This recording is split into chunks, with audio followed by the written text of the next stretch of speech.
सिर्फ देहरादून से घर घर से हमने किताबों को इकट्ठा किया। कैंसर जागरूकता शिविर लगाना, रक्तदान शिविर लगाना इत्यादि बहुत प्रकार के जो सेवा कार्य हैं। उत्तराखंड राज्य द्वारा भी आपको सम्मानित किया गया। 30,800 के करीब किताबें हम बच्चों को दे चुके हैं। अगर हम उनसे मुंह फेरेंगे तो जब हमें जरूरत पड़ेगी तो इस बार हमसे मुंह फेर लेगा। महीना 2 महीना करते हैं, उसके बाद घर बैठ जाते हैं। नमस्कार, पार्ट इनसाइड पॉडकास्ट में आप सभी का एक बार फिर से स्वागत है।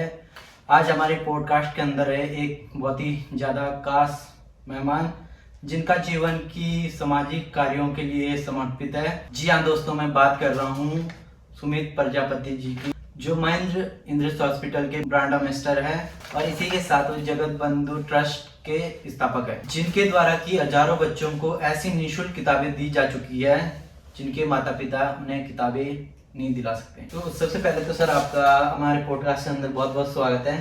धन्यवाद आपका भी। थोड़ा सा के बारे में जान लेते हैं, तो थोड़ा सा हमारे श्रोताओं को अपने बारे में बता दीजिए। मेरा नाम सुमित प्रजापति है और मैं श्री महेंद्र इंद्रिस अस्पताल में ब्रांड एम्बेसडर के पद पर हूँ। साथ ही मेरे द्वारा एक छोटी सी संस्था चलाई जाती है, जगत बंधु सेवा ट्रस्ट, जो कि देहरादून और देहरादून के आसपास के जो क्षेत्र हैं वहाँ पर जो समाज हित के कार्य है वो करते हैं। जिस तरीके से भाई आंखों के कैंप लगाना है, या कैंसर जागरूकता शिविर है, या जो हमारे द्वारा एक छोटी सी लाइब्रेरी चलाई जाती है जिसके माध्यम से बहुत से बच्चों को हम निःशुल्क किताबें देते हैं। सर आपको समाज सेवा की और प्रेरणा कैसे मिली? क्या इसके पीछे कोई गांव में जब हम रहते थे तो मेरे दादाजी छोटे छोटे समाज सेवा के काम करते थे जी। जैसे कि गांव में कोई लड़की की शादी है तो उसके लिए वो हमें बोलते थे कि भाई कन्या की शादी में काम कराना एक पुण्य का काम होता है। तो इस तरीके की जो छोटी छोटी प्रेरणा जब हम उन्हें समाज सेवा करते हुए देखते थे तो हमारे अंदर भी एक सेवा का जज्बा आने लगा कि हम भी किसी के लिए कुछ कर सके, किसी के लिए बेहतर कर सके। तो बस ऐसे ही धीरे धीरे हम समाज सेवा करना सीख गए और तब से हम लगे हुए हैं। जैसे कि हमें पता है सर, आप MDAM में गोल्ड मेडलिस्ट है। मैं मास्टर डिग्री अल्टरनेटिव मेडिसिन में गोल्ड मेडलिस्ट हूँ जी। और उसके बाद मैं यहीं देहरादून में कार्यरत हूँ। एक छोटा सा जो ट्रांसपोर्ट का काम है वो किया जाता है जी। और साथ में समाज सेवा अपना संस्था के माध्यम से जो भी अच्छा कार्य हो सके वो करते हैं। बहुत बढ़िया सर। उत्तराखंड राज्य द्वारा भी आपको सम्मानित किया गया। जी, उत्तराखंड राज्य के द्वारा जो माननीय राज्यपाल जी थे के पॉल, उनके द्वारा भी मुझे सन 2019 में राज्य स्तर पे सम्मानित किया गया था, क्योंकि मेरे द्वारा उत्तराखंड स्थापना दिवस पर सबसे ज़्यादा ब्लड कैंप लगाए गए। तो आप ये सामाजिक कार्य करते हैं, तो इस सफर के दौरान आपको क्या चुनौती आई और कैसे आपने उन्हें पार करा? देखिए, जब हम कोई भी समाज सेवा करते हैं सबसे पहले तो हमें उसको यह समझ के नहीं करना कि यह मेरा कार्य है जी। जब हम उसको ईश्वरीय कार्य समझ के करते हैं तो मुझे नहीं लगता कि उसमें कोई अड़चने आती हो जी। जब हम उसे अपने ऊपर लाद लेते हैं जी। कि नहीं मैं करने वाला हूँ, है ना, मैं ही कर सकता हूँ या मैं ही करूँगा, जी। तो फिर तो हमें परेशानियां ही परेशानियां हैं। परंतु जब हम किसी भी सेवा को यह समझकर करें कि ईश्वर ने हमें एक मौका दिया है किसी की सहायता करने का, जी। और हम अपने मन में यह सोचते हैं कि भाई मेरे अंदर तो कोई ताकत नहीं है, सब ईश्वर को करना है, तो हमें कोई भी चुनौतियों का किसी भी प्रकार का कोई सामना नहीं करना पड़ता। क्योंकि जब ईश्वर हमें किसी भी कार्य के लिए याद करता है, क्योंकि जब हमारे पास कोई सहायता के लिए आता है तो इसका मतलब ईश्वर ने हमें याद किया है। तो करने वाला भी वही है और कराने वाला भी वही है। तो मुझे कुछ ज़्यादा परेशानियां तो नहीं आती, लेकिन शुरुआती तौर पर जब मैं अपने ऊपर लाद कर चलता था तो बहुत सारी परेशानियों का सामना मैंने किया है। पर तब से जब मैंने सोचा कि यह सब ईश्वर करेगा या ईश्वर ही करवाने वाला है, उसके बाद मुझे किसी भी प्रकार की कोई परेशानी नहीं आती। थोड़ा अपने लाइब्रेरी के बारे में बताइए सर। देखिए, हमारी जो लाइब्रेरी है वह एक यूनिक चीज है, क्योंकि मतलब उस लाइब्रेरी के माध्यम से ऐसे माता पिता हमारे पास आते हैं जिनके पास अपने बच्चों के लिए किताबें खरीदने के लिए पैसे तक नहीं होते जी। जब वो वहाँ पर आते हैं और किताबें लेकर जाते हैं तो मन को एक इतना अच्छा लगता है, इतना मतलब खुशी मिलती है जी कि आज हमसे एक अच्छा काम हुआ है।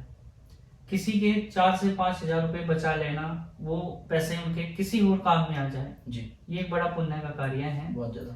और सबसे बड़ी बात है कि जो लाइब्रेरी हम चलाते हैं, अभी हमारे पास 50,000 से अधिक किताबें उपलब्ध हैं। और आपको जानकर अचंभित हो गए आप, हमने एक भी किताब खरीदी नहीं है। अच्छा। सिर्फ देहरादून से घर घर से हमने किताबों को इकट्ठा किया है। जिन किताबों को हम कबाड़ समझ लेते हैं या जिन लोगों को ये नहीं पता होता कि हमें इन किताबों का करना क्या है, या तो वो कबाड़ में बेच देते हैं या वो रखी रहती हैं। तो ऐसे लोगों को हम टारगेट करते हैं कि वो उन किताबों को हमें दान करें, जिससे कि उन किताबों को हम जरूरतमंद बच्चों तक पहुंचा सकें और ऐसे माता पिता की सहायता कर सके जिनके बच्चे अपनी जो पढ़ाई है, पैसों के अभाव में, जो इनके पास किताबें खरीदने के पैसे नहीं होते, अपनी पढ़ाई को बीच में छोड़ देते हैं, तो ऐसे बच्चों को वो किताबें काम आ सके। तो इस तरीके से हमारा जो लाइब्रेरी है, जो पुस्तकालय है, जिसके माध्यम से हम देहरादून से किताबें इकट्ठी करते हैं, वहाँ पर रखते हैं और उन किताबों को बच्चों तक पहुँचाते हैं। देहरादून के अंदर चंद्रबनी में ही आपकी लाइब्रेरी है? बिल्कुल, चंद्रबनी के आईसीटी के पास ही हमारी लाइब्रेरी है और 4 साल से हम इसे चला रहे हैं। लाइब्रेरी के लिए आपने कौन से नए कदम उठाए जिससे बच्चों का जो भविष्य है संपन्न हो सके? बिल्कुल, देखिए हमारा जो लाइब्रेरी चलाने का जो एक कंसेप्ट था कि हम बच्चों की सहायता किस तरीके से ज्यादा कर सके। किताबें तो हम देते ही हैं जी। कई बच्चे ऐसे होते हैं जो हमारी लाइब्रेरी है, हमारे पास 2 लाइब्रेरी है, एक में जिसमें हम किताबें देते हैं, एक लाइब्रेरी हमने ऐसे बच्चों के लिए बनाई है जो पहाड़ से आते हैं जी। और देहरादून में अपना कोई रोजगार करते हैं और उन्हें कुछ समय एकांतवास चाहिए होता है पढ़ने के लिए, वो वहां पर आकर बैठकर पढ़ते हैं। तो ऐसे बच्चों के लिए हमने क्या किया है, जो नोटबुक्स है, जैसे हमारे पास लोग किताबें भी देते हैं तो साथ में अपने घर की पुरानी रद्दी भी दे देते हैं जी। तो उस रद्दी को हम अलग करते हैं और उसमें कुछ ऐसे पेज निकल आते हैं जो कि बिल्कुल कोरे होते हैं, मतलब जिन पे कुछ लिखाई नहीं होती जी। तो उन पेज को हम जोड़कर नोटबुक बनाते हैं और उन नोटबुक को हम बच्चों को देते हैं जिससे कि वो अपना रफ कार्य कर सके, अपनी एग्जाम की तैयारी कर सके। तो उससे भी एक काफी योगदान जो है बच्चों के लिए हम कर रहे हैं। बहुत ही ज्यादा बढ़िया काम कर रहे हो सर आप समाज के लिए, बच्चों के लिए। तो जगत बंधु जो सेवा है आपकी, उसका विचार आपके मन में कैसे आया? देखिए, इसका विचार मेरे मन में ऐसे आया, जब हम किसी की सहायता करते हैं तो हमारा भाई होता है, हमारी बहन होती है जी। तो जगत बंधु का मतलब ही है पूरे जगत का भाई। अच्छा। तो जगत बंधु का मतलब पूरे जगत का भाई, इसका मतलब है कि सभी मेरे भाई बहन हैं जिनकी मैं सहायता करता हूँ, मैं जिनके काम आ सकूं। तो जब मैंने ये देखा तो फिर मैंने संस्था का नाम जो है वो जगत बंधु रख दिया। अच्छा सर, ये जो संस्था है ये किस तरह बच्चों की और लोगों की मदद करते हैं? हमारी जो संस्था है वो अलग अलग क्षेत्र में कार्य करती हैं, जिस तरीके से आई कैंप लगाना जी। कैंसर जागरूकता शिविर लगाना, रक्तदान शिविर लगाना जी। इत्यादि बहुत प्रकार के जो सेवा कार्य है हम करते हैं। हमारे द्वारा कैंसर होम भी बनाया गया है। अच्छा। जहाँ पर जो पहाड़ी क्षेत्र से कुछ ऐसे मरीज होते हैं जिनके पास अपने रुकने के रिसोर्सेज नहीं होते, संसाधन नहीं होते, उनकी कोई जान पहचान नहीं होती देहरादून में, क्योंकि देहरादून एक ऐसा हब है जहाँ पर मेडिकल कॉलेजेस हैं और जहाँ पर लोग दूर दराज से आते हैं और अपना इलाज करवाते हैं, परंतु उनके पास रुकने के कोई संसाधन नहीं है। तो उन लोगों के रहने के लिए हमने 8 बेड का एक कैंसर होम बनाया है जहाँ पर वो आकर रुकते हैं और वहां पर रुककर वो अपना इलाज किसी भी अस्पताल में करवा सकते हैं। तो इस तरीके से हम कई प्रकार की सेवाएं करते हैं, जैसे श्री महंत इंद्रेश अस्पताल के माध्यम से आदरणीय परम पूज्य देवेंद्र दास जी महाराज जी के शुभ आशीर्वाद से प्रत्येक महीने 500 से अधिक जो आंखों के ऑपरेशन है वो हम बिल्कुल श्री महंत इंद्रेश अस्पताल में निःशुल्क करवाते हैं। अच्छा। तो यह महाराज जी के आशीर्वाद से बिल्कुल वहाँ पर फ्री सेवा होती है। हाँ, ये चीजें तो मैंने आपके सोशल मीडिया में भी देखी। बिल्कुल, हाँ, मैं उसकी वीडियोस डालता रहता हूँ। जैसे सर हम जानना चाहते हैं कि अभी तक इस ट्रस्ट के माध्यम से कितने बच्चों की मदद की जा चुकी है? हमारे द्वारा अभी तक हजारों बच्चों को जो किताबें हैं वो बिल्कुल फ्री दी जा चुकी हैं। जो हमारा रजिस्टर है जिसमें हम किताबों की एंट्री करते हैं, जिसमें हम किताब का सीरियल नंबर डालते हैं और जिस बच्चे को देते हैं उसका नाम डालते हैं, पता डालते हैं, मोबाइल नंबर डालते हैं, तो अभी तक हमारा जो ऑन रिकॉर्ड है, आपको सुनकर ताज्जुब होगा, जो लोग किताबों को बेचना चाहते हैं कबाड़ में, उन्हीं किताबों को हमने अभी तक 30,800 के करीब किताबें हम बच्चों को दे चुके हैं। अच्छा। तो ये जो हमारे सहयोगी है जो हमें किताबें दान करते हैं अपने घर में से, घरों से, तो उनके लिए एक बड़ा मतलब पुण्य का कार्य है जो उनके माध्यम से हमें इन किताबों को बच्चों को दे चुके हैं। आपने बच्चों के लिए लाइब्रेरी शुरू करी, इसके पीछे की क्या सोच थी आपकी? एक हमारे जो सहयोगी थे उनके द्वारा कुछ किताबें हमें दे दी गई जी कि आप एक किताब भी ले जाओ। अच्छा। तो हमने उन किताबों को आकर अपना जहाँ पे हमने ऑफिस बना रखा था जहाँ पर हम कपड़ों को इकट्ठा करके उनको रखते थे, तो हमने उन किताबों को भी वहाँ रख दिया। अच्छा। तो वहाँ पर लोग आते थे जिन्हें कपड़े चाहिए होते थे, जो पुराने कपड़े हमसे लेते थे, तो 2-3 लड़कियां एक बार वहां पर आई हुई थी, बड़े छोटे छोटे बच्चे थे। तो जब वो वहां पर आए तो उन्होंने उन किताबों को देखा और कहने लगे कि भैया हम ये किताबें ले लें। अच्छा। तो मुझे बड़ा अच्छा लगा, तो मैंने कहा बिल्कुल ले लो। तो वो हमारे वहाँ से उन किताबों को लेकर गए। तब से मुझे बहुत अच्छा ये आइडिया आया कि हम किस तरीके से मतलब इन किताबों को इस्तेमाल में ला सकते हैं। बिल्कुल। फिर हम कपड़ों के साथ साथ किताबों को उठाना शुरू किया और अच्छा। 4 साल में अब हमारे पास 50,000 से अधिक किताबें हैं। 30,000 के करीब हम दे चुके हैं और प्रत्येक दिन वहाँ पर किताबें लेने भी आते हैं और लोग देने भी आते हैं। अच्छा सर, जो लोग इसमें योगदान करना चाहते हैं वो किताबें कैसे डोनेट कर सकते हैं? देखिए हमारा एक हेल्पलाइन नंबर है, वो उस पर संपर्क कर सकते हैं। गूगल पे अगर आप हमारी संस्था का नंबर निकालना चाहते हैं तो जगत बंधु सेवा ट्रस्ट डाल सकते हैं, तो वहाँ से भी हमारा नंबर मिल जाएगा। जी। और आपको भी मैं एक रिक्वेस्ट करूंगा कि पॉडकास्ट में आप हमारा एक नंबर हाईलाइट कर दें, जिससे कि जो लोग देखें और वो हमें कॉल कर सके। बिल्कुल, वीडियो के नीचे नंबर मिल जाएगा आप सभी को। सर, आपके लिए समाज सेवा का असली मतलब क्या है? अभी हम जहाँ पर बैठे हैं, अगर हम बाहर खड़े होकर देखेंगे तो हजारों लोग यहाँ से चलते फिरते हैं जी। परंतु हर व्यक्ति के अंदर वो भावना नहीं होती कि किसी के लिए कुछ कर सके। तो जिसके ऊपर ईश्वर की असीम अनुकंपा होती है, जिसको वो चाहता है कि मैं अपने इस बच्चे से कोई ऐसा कार्य कराऊं जो कि समाज हित के लिए हो, क्योंकि ईश्वर तो अपने आप नहीं आता ना जी। कि भाई भगवान सामने प्रकट हो गया कि भैया बताओ मुझे क्या करना है ना? वो क्या करता है कि अपने रूप में कुछ अनोखे लोगों को भेज देता है, बिल्कुल, जिसके माध्यम से वो अच्छे कार्य कराता है। क्योंकि देखो हर व्यक्ति मंदिर में, हम लोग मंदिर जाते हैं, मस्जिद जाते हैं, गुरुद्वारे में जाते हैं, वहां पर फरियाद करते हैं, ईश्वर से मांगते हैं। अब ईश्वर नहीं आएगा कि भैया बताओ क्या चाहिए, है ना?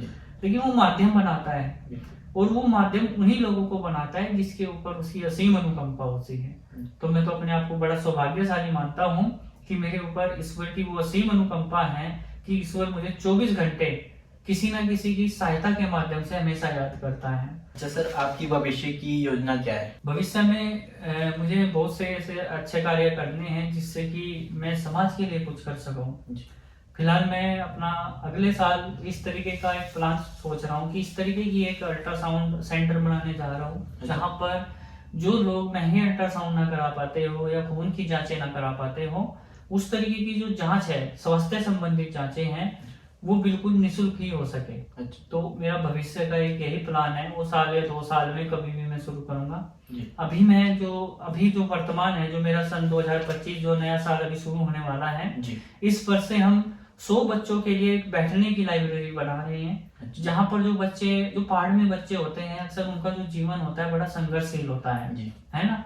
वो जब शहरों में आते हैं पढ़ने के लिए, एक तो उनके रुकने की व्यवस्था, ऊपर से उनके पास इतने कमाई के साधन नहीं होते कि वो पढ़ाई भी साथ साथ कर सके और कमाई भी साथ साथ कर सके, जी। है ना? तो ऐसे बच्चों के लिए मैं वो बनाने जा रहा हूँ जहाँ पर वो बैठकर पढ़ सकेंगे। अच्छा। वहां पर उनको फ्री इंटरनेट की सुविधा रहेगी। और जो बच्चे पहाड़ों में से एग्जाम देने नीचे आते हैं, जिनके सेंटर लगते हैं, जी। जैसे किसी बच्चे को 15 दिन के लिए नीचे आना है तो उनकी रुकने की व्यवस्था भी मैं करूंगा 15 दिन के लिए। अच्छा। और वो 15 दिन लाइब्रेरी में बैठकर पढ़ सकेंगे। अपनी जो भी वो अग्रिम तैयारी है, जैसे वो किसी भी नौकरी की तैयारी करते हो तो वहां पर रहकर कर सकते हैं। तो सर, जो लोग समाज सेवा करना चाहते हैं उनके लिए क्या संदेश है? देखिए, समाज सेवा कभी भी हमारी इच्छा से नहीं होती। जब ईश्वर ही कोई अपनी असीम अनुकंपा करता है, जब वो उसके अंदर एक अच्छा विचार जो जिससे वो चाहता है कि मुझे इस व्यक्ति से अच्छे काम कराने हैं, अच्छा। वही समाज सेवा कर सकता है। जी। वरना जो अपनी इच्छा से करते हैं वो महीना 2 महीना करते हैं, उसके बाद घर बैठ जाते हैं। जी। उसके बाद उनका जो समाज सेवा के मन के अंदर जो भाव प्रकट हुआ था वो दब जाता है। और जिसके ऊपर ईश्वर की असीम अनुकंपा होगी वो लगातार कुछ ना कुछ अच्छा कार्य करता रहेगा। सर, अपने जीवन का कोई ऐसा मंत्र साझा करना चाहोगे हमारे श्रोताओं के साथ जो आपको हमेशा प्रेरणा देती है? देखिए, जब भी आपके पास भी कभी भी कोई जरूरतमंद व्यक्ति कॉल करता है, या आपका कोई साथी है, आपका कोई मित्र है और वो दुविधा में हो, परेशानी में हो, उससे हमारी सहायता की आवश्यकता हो, भले ही हम उसकी सहायता आर्थिक तौर पर न कर सकें, जी। लेकिन हम उसका मनोबल बढ़ाकर उसके साथ खड़े रहकर भी उसको उस विपत्ति से निकाल सकते हैं। बिल्कुल सर। तो कभी भी हमारा कोई मित्र हो, साथी हो, सगा संबंधी हो, तो हमें उनकी सहायता करते हुए कभी भी झिझकना नहीं चाहिए। जी। हमसे जो बन पड़ता है वो करना चाहिए।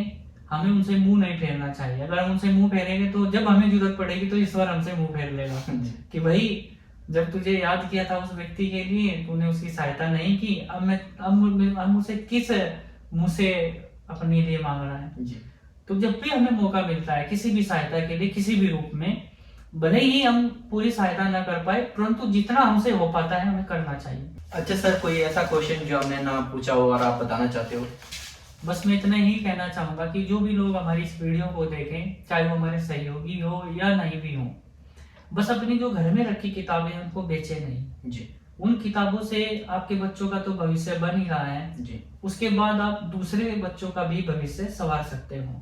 तो घर में रखी पुरानी किताबें या नोटबुक्स, उनको हमें कभी भी कबाड़ वालों को नहीं बेचनी चाहिए, क्योंकि उससे सरस्वती माँ नाराज हो जाती है। जी बेहतर है कि उन किताबों को आप अपने आसपास कहीं भी ऐसी जगह पर दान कर दें जहाँ पर उन किताबों का इस्तेमाल हो सके। जी भले ही अगर कोई व्यक्ति इस वीडियो को देहरादून से बाहर देखता है तो अपने आसपास का कोई अनाथ आश्रम है या कोई सरकारी स्कूल है या कोई ऐसी लाइब्रेरी है जहाँ पर इस तरीके का समाज सेवा होती हो, जहाँ पर बच्चों को फ्री किताबें दी जाती हो, तो आप वहाँ पर दान कर सकते हैं। या अगर कोई भी व्यक्ति हमें देहरादून हमारे लाइब्रेरी में किताबें देना चाहते हैं तो वह भी मतलब कि डाक के माध्यम से उन किताबों को भेज सकते हैं और हमारे हेल्पलाइन नंबर पर संपर्क करके किताबों का दान कर सकते हैं। और जब आप किताबें दान करेंगे तो आपको भी बहुत अच्छा लगेगा और मन को बड़ा सुकून मिलेगा, आत्मा को एक सुकून मिलेगा कि हमने किसी बच्चे के लिए अच्छा काम किया है। तो सर से बात करके काफी अच्छा लगा, दिल और दिमाग को दोनों को। तो धन्यवाद सर, आप हमारे पॉडकास्ट में आए। तो मिलते हैं आप लोगों को ऐसे ही एक नए पॉडकास्ट के साथ, ऐसे ही एक नए पर्सनैलिटी के साथ। तब तक के लिए धन्यवाद।